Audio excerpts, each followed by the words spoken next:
Assalamualaikum warahmatullahi wabarakatuh. Bismillahirrahmanirrahim. Baik, langsung saja. Di sini saya akan menjelaskan tentang analisis agenda setting. Yang pertama yaitu pengertian agenda setting. Sebelum itu, untuk mengetahui tentang agenda setting, kita harus mencari tahu apa itu masalah kebijakan, karena masalah kebijakan yang nantinya akan dibuat agenda setting. Jadi, agenda setting merupakan sebuah langkah awal dari keseluruhan tahapan kebijakan, sehingga agenda setting menjadi tahap yang sangat penting dalam analisis kebijakan. Yang kedua, ada masalah kebijakan. Untuk menelaah isi atau masalah kebijakan, menurut Ripley, perlu dipahami terlebih dahulu kondisi yang berkembang dalam masyarakat. Baik, saya ambil contoh dari kenaikan harga bahan bakar minyak. Masalah kebijakan dalam penaikan harga bahan bakar minyak adalah dari segi naiknya harga minyak mentah dunia yang berpengaruh pada perekonomian. Dengan naiknya minyak mentah dunia, pemerintah memiliki permasalahan tentang BBM. Apakah nantinya pemerintah akan menaikkan atau akan tetap pada harga awal? Yang ketiga, ada hubungan masyarakat dalam agenda setting. Perlu dipahami bahwa dalam agenda setting muncul kompetisi di kalangan aktor. Mereka melontarkan berbagai isu yang akan dijadikan agenda pemerintah. Jika kita melihat kebijakan tentang penaikan harga BBM dari hubungan masyarakat dan pemerintah, di dalam kebijakan ini terjadi pro dan kontra antara masyarakat dan pemerintah. Masyarakat turun ke jalan sebagai aksi penentangan kebijakan dengan asumsi jika BBM dinaikkan, maka beban hidup masyarakat akan naik, dan melihat masyarakat kita yang sebagian besar masih jauh di bawah garis kemiskinan. Di sisi lain, pemerintah yang dilematis antara menekan agar APBN tetap stabil. Jika menaikkan harga BBM, tentunya pemerintah akan dapat mengurangi subsidi terhadap BBM. Dan jika tidak menaikkan harga APBN atau anggaran pendapatan belanja negara akan terkuras dan akan mengalami kekurangan. Yang keempat, saluran akses dan aktor-aktor. Saluran akses dan aktor-aktor dalam masalah kenaikan BBM, saluran yang dipakai oleh aktor adalah yang pertama, partai politik berperan sebagai pengkaji di badan legislatif. Beberapa partai menolak atas kenaikan harga BBM, tapi beberapa yang menerima dengan setuju atas kenaikan harga BBM. Saluran kedua adalah media massa. Baik masyarakat dan pemerintah menyalurkan opininya lewat media. Opini sebagai alat untuk mempengaruhi masyarakat. B. Analisis formulasi kebijakan. Pengertian formulasi kebijakan publik.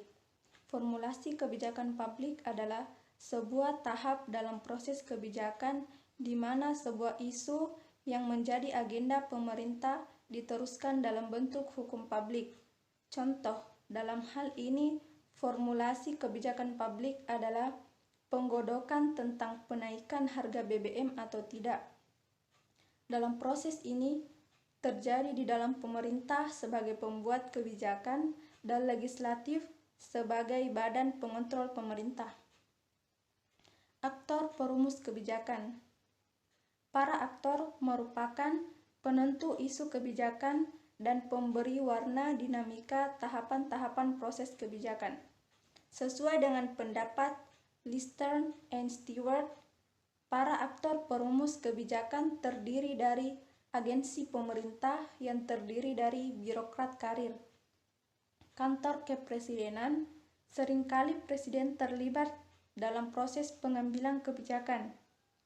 Kongres, lembaga legislatif, badan ini dikenal merupakan perumus kebijakan publik. Kelompok kepentingan biasanya hanya terlibat dalam kebijakan-kebijakan yang bersifat spesifik. Contoh, aktor-aktor perumus kebijakannya adalah pemerintah dan legislatif yang saling bekerja sama. Pemerintah sebagai pembuat kebijakan dan legislatif sebagai badan pengontrol pemerintah agar dalam penaikan harga tidak terlalu merugikan masyarakat nantinya.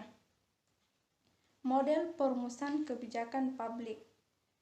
Model perumusan kebijakan publik merupakan pengambilan keputusan yang berbagai alternatif. dalam pengambilan keputusan biasanya mempertimbangkan untung dan rugi keefisienannya sesuai dengan kebijakan. Model rasional konferensif. Dalam perumusan kebijakan publik, proses ini faktor-faktor akan melakukan pendefinisian suatu masalah, input, kemudian konventasi untuk membuat kebijakan yang pas, dan hasil dari input dan konvensi adalah output yang berupa kebijakan. Contoh, dalam kebijakan itu akhirnya dinaikkan harga BBM, walaupun menuai kontra. Pemerintah tetap menaikkan harga BBM. Pemerintah beranggapan bahwa penaikan harga BBM merupakan jalan satu-satunya agar APBN tetap aman, dan pemerintah juga mengeluarkan kebijakan sebagai kompensasi kepada masyarakat miskin melalui BLT, bantuan langsung tunai. Terima kasih. Baik, selanjutnya penetapan perumusan kebijakan. Tahapan perumusan kebijakan merupakan tahap kritis dari sebuah proses kebijakan. Hal ini terkait dengan proses pemilihan alternatif kebijakan oleh pembuat kebijakan yang biasanya mempertimbangkan pengaruh langsung yang dapat dihasilkan dari pemilihan alternatif utama tersebut. Proses ini biasanya akan mengekspresikan dan mengalokasikan kekuatan dan tarik-menarik di antara berbagai kepentingan sosial, politik, dan ekonomi. Tahap perumusan juga melibatkan proses penyusunan peraturan untuk setiap alternatif yang isinya mendeskripsikan mengenai sanksi, hibah, larangan, hak, serta mengartikulasikan kepada siapa atau kepada apa ketentuan tersebut akan berlaku dan memiliki dampak dan lain-lain. Proses ini biasanya akan mengekspresikan dan mengalokasikan kekuatan dan tarik-menarik di antara berbagai kepentingan sosial, politik, dan ekonomi. Selanjutnya ada model dan teknik dalam analisis formulasi kebijakan. Model formulasi kebijakan yang pertama itu ada model kelembagaan atau institusional. Pada model ini secara sederhana bermakna bahwa tugas membuat kebijakan publik adalah tugas pemerintah. Jadi semua yang dibuat oleh pemerintah dengan cara apapun merupakan kebijakan publik. Model ini pada dasarnya lebih mengutamakan fungsi-fungsi setiap kelembagaan dari pemerintah di setiap sektor dan tingkat dalam memformulasi kebijakan. Model ini sebenarnya merupakan turunan dari ilmu politik tradisional di mana dalam ilmu tersebut lebih menekankan pada strukturnya daripada proses atau perilaku politik. Proses yang dilakukan dalam model ini menunjukkan tugas lembaga-lembaga pemerintah dalam melakukan formulasi kebijakan, tetapi dalam memformulasi kebijakan tersebut dilakukan secara otonom tanpa berinteraksi, berkomunikasi dengan lingkungan sekitar. Hal tersebut menjadi salah satu kelemahan dari model ini, yaitu terabaikannya masalah-masalah lingkungan di mana kebijakan itu diterapkan. Yang kedua itu ada model proses.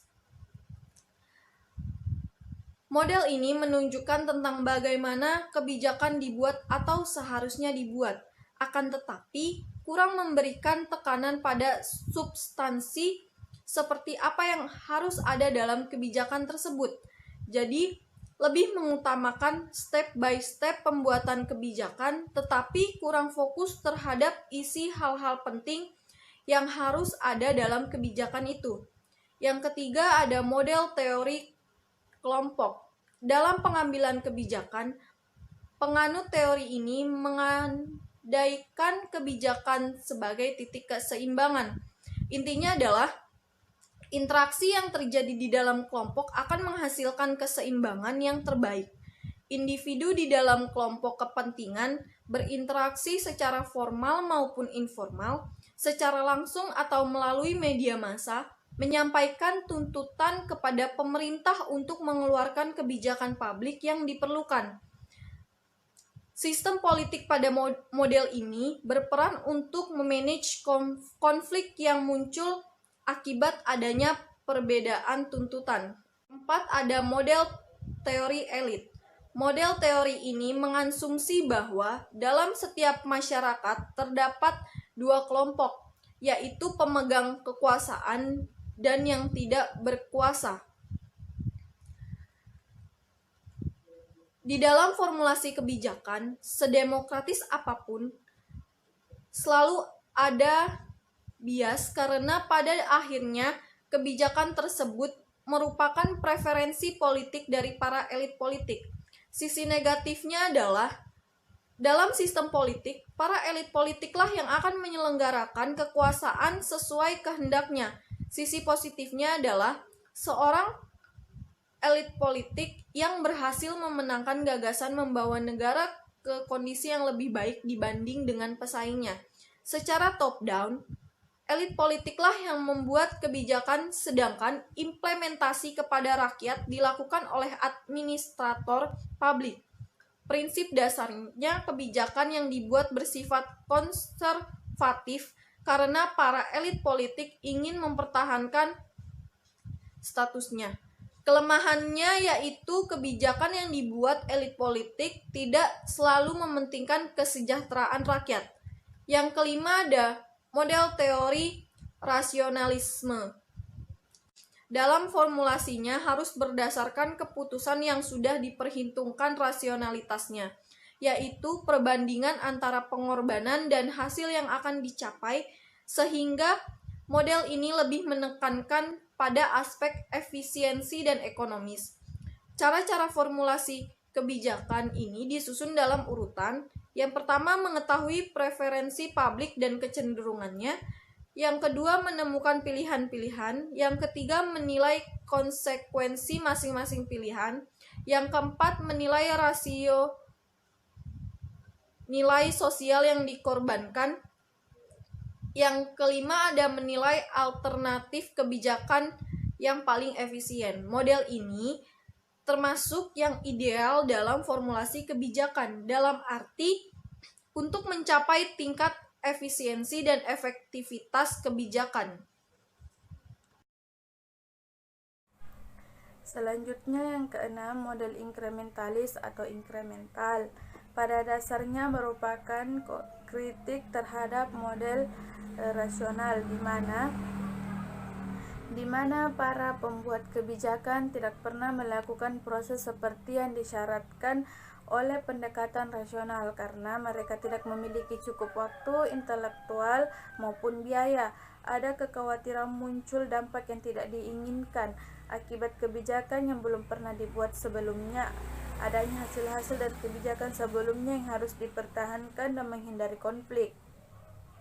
Jadi kebijakan publik merupakan variasi atau kelanjutan dari kebijakan di masa lalu, karena pengambilan kebijakan dihadapkan kepada ketidakpastian yang muncul di sekelilingnya.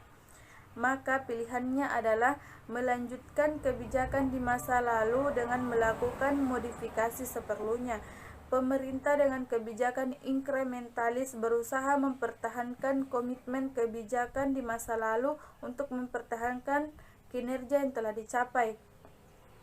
Yang ketujuh, model teori permainan atau game teori.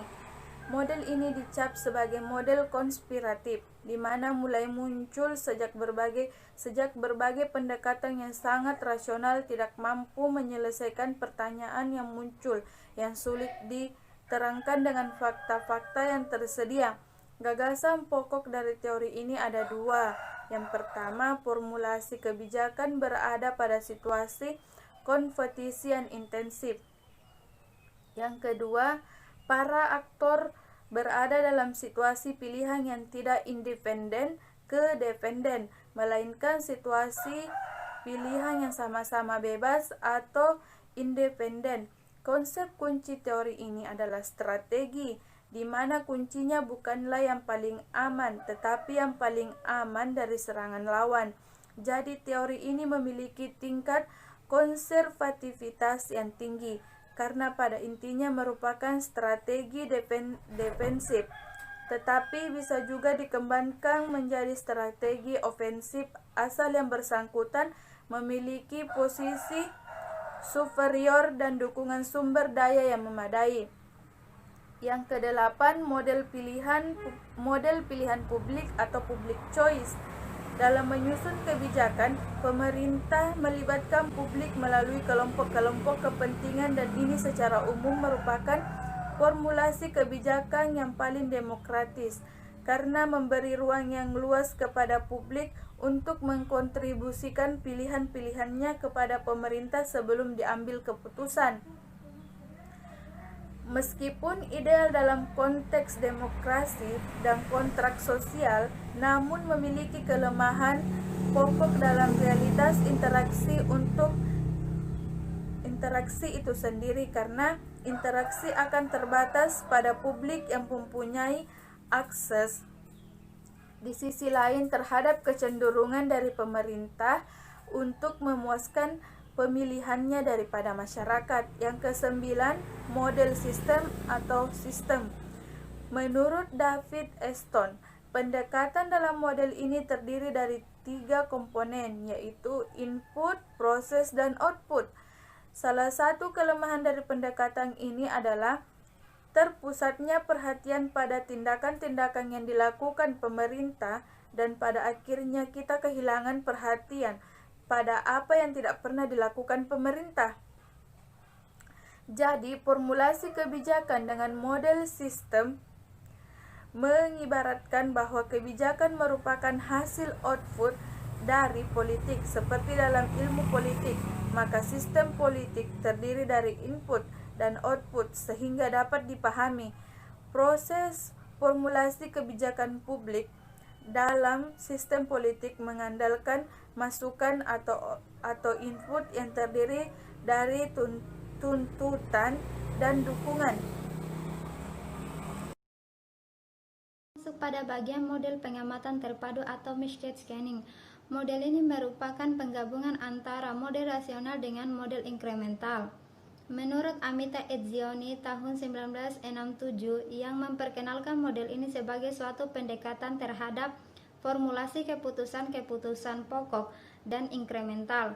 Kemudian menetapkan proses-proses yang mempersiapkan keputusan-keputusan pokok dan menjalankannya setelah keputusan itu tercapai. Contohnya seperti diibaratkan 2 kamera. Kamera pertama atau disebut wide angle yaitu untuk melihat keseluruhan, sedangkan kamera kedua atau disebut zoom yaitu untuk melihat kedetailannya. Selanjutnya masuk pada model demokratis. Pengambilan keputusan harus sebanyak mungkin mengkolaborasikan dari stakeholder. Pernyataan tersebut dapat dikatakan sebagai model demokrasi, dikarenakan agar setiap pihak hak demokrasi diikutsertakan sebanyak-banyaknya. Model ini diimplementasikan pada good government bagi pemerintah agar dapat membuat kebijakan para konstitusi dan memanfaatkan diakomodasikan keberadaannya.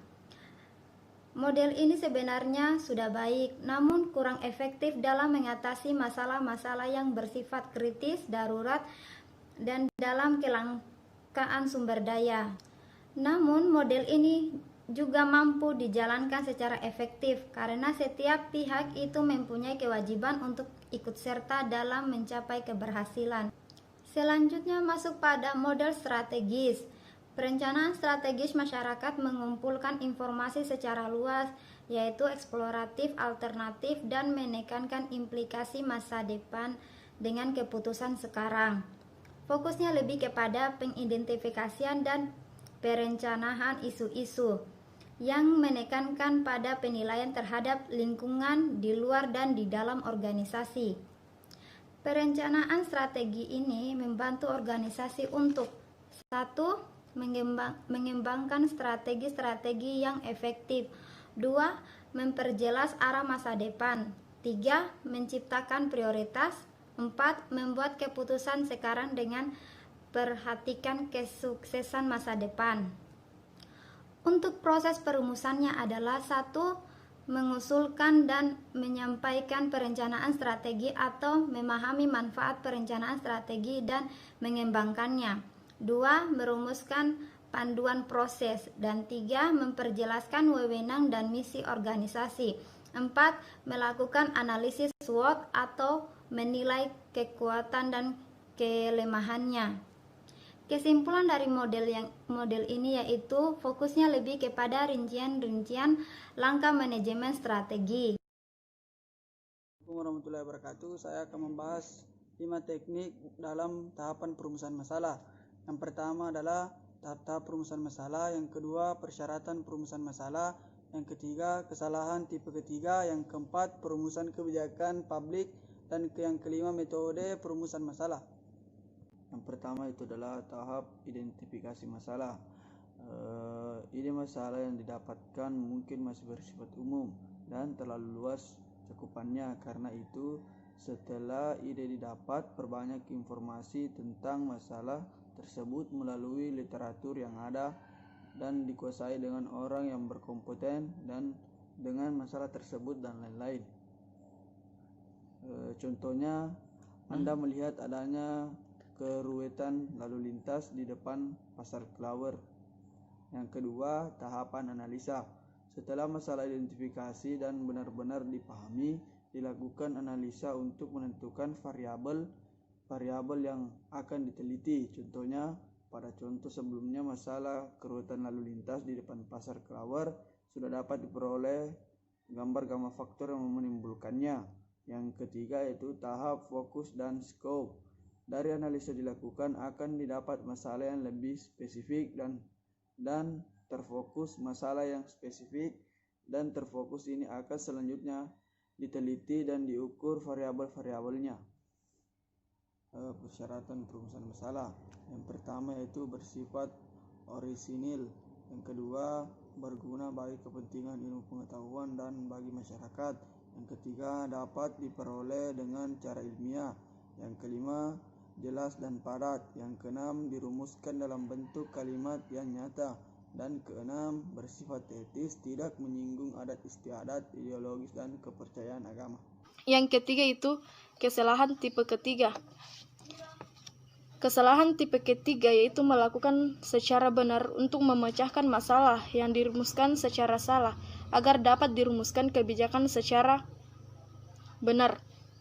Masalah kebijakan perlu lebih didahulukan dirumuskan secara benar. Menurut Dunn menyatakan bahwa perumusan masalah merupakan suatu proses dengan 4 fase yang saling bergantung, yaitu pencarian masalah, pendefinisian masalah, spesifikasi masalah, dan pengenalan masalah. Prasyarat perumusan masalah adalah adanya pengakuan atau dirasakannya kebenaran suatu situasi masalah. Selanjutnya, perumusan kebijakan publik. Perumusan kebijakan publik merupakan salah satu tahap dari rangkaian proses pembuatan dan pelaksanaan suatu kebijakan publik. Para ahli mengemukakan pandangan tentang definisi formulasi kebijakan publik, yaitu menurut Dunn mengatakan bahwa perumusan kebijakan publik adalah perkembangan dan sintesis terhadap alternatif-alternatif pemecahan masalah. Menurut Winarno mengatakan bahwa masing-masing alternatif bersaing untuk dipilih sebagai kebijakan dalam rangka untuk memecahkan masalah. Berdasarkan pendapat para ahli di atas, dapat disimpulkan bahwa formulasi kebijakan merupakan salah satu untuk memecahkan suatu masalah yang dibentuk oleh para aktor pembuatan kebijakan dan penyelesaian masalah yang ada, dan dari sekian banyak alternatif pemecahan yang ada, maka dipilih alternatif kebijakan yang lebih baik. Selanjutnya, metode rumusan masalah. Metode rumusan masalah, misal dalam proposal penulisan penelitian, adalah hal yang paling mendasar akan menjadi penentuan apa yang akan dilakukan dalam penelitian tersebut. Pertanyaan-pertanyaan yang akan diajukan dalam perumusan masalah, kemudian akan dijawab dalam proses penelitian dan penelitian sintesis dalam penelitian. Semua bahas dalam laporan penelitian, termasuk juga semua bahasan tentang teori dan pembahasan yang digunakan. Sama yang diperlukan pada masalah perumusan. Adapun macam-macam rumusan masalah yaitu rumusan masalah deskriptif, rumusan masalah komparatif, dan rumusan masalah asosiatif. Rumusan masalah deskriptif adalah suatu rumusan masalah yang berkenan dengan pertanyaan terhadap pertanyaan variabel atau lebih, atau sering disebut variabel yang berdiri sendiri. Selanjutnya, rumusan masalah komparatif. Rumusan masalah komparatif adalah rumusan masalah yang penelitian yang membandingkan suatu variabel atau lebih dari satu variabel. Rumusan masalah asosiatif adalah rumusan masalah penelitian yang membahas tentang hubungan dua variabel atau lebih. Itulah tadi pemaparan dari kelompok kami. Kurang lebihnya mohon dimaafkan karena kesalahan terjadi pada diri kami sendiri. Saya akhiri, fastabiqul khairat. Wassalamualaikum warahmatullahi wabarakatuh.